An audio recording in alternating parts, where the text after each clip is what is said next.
Ontem eu deixei uma caixa de pergunta ontem, deixaram uma pergunta muito legal. Luiz, ainda pode usar diazepam como oroxígeno, estimulante de apetite? Pessoal, realmente o diazepam ele é um estimulante de apetite, sim, só que é um efeito colateral da droga, certo? É como se, imagina que você está fazendo fármaco num paciente e dá tipo uma larica nele naquele momento que a droga age, ele vai ficar louco de fome e vai alimentar naquele momento, mas depois ele já passa o efeito, entendeu? Aquela larica louca que o pessoal brinca.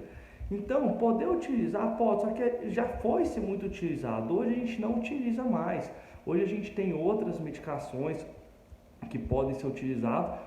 A que a gente mais utiliza como oroxígeno em gatos hoje é a mirtazapina, tá bom? Existem outros, mas a gente tem muito estudo que mostra que o efeito da mirtazapina é sensacional como oroxígeno em gato. Aí tem gente que gosta de usar por via transdérmica, né? A gente tem outros vídeos falando sobre isso.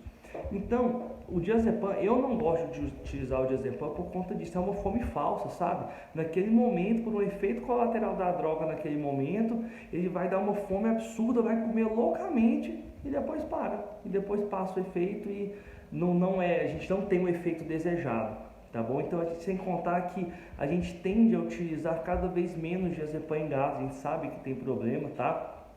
Que pode dar uma necrose fulminante de hepatócito, é totalmente idiosincrático, mas a gente sabe que pode acontecer, tem vários fatores que influenciam, a gente fala sobre isso em outro vídeo. Mas de forma geral, a gente está tendendo a usar menos o diazepam na medicina felina, beleza? Então, poder usar o diazepam como oroxígeno? Pode, mas eu não gosto, eu prefiro que você use a mirtazapina. Lembra da larica, é uma fome falsa.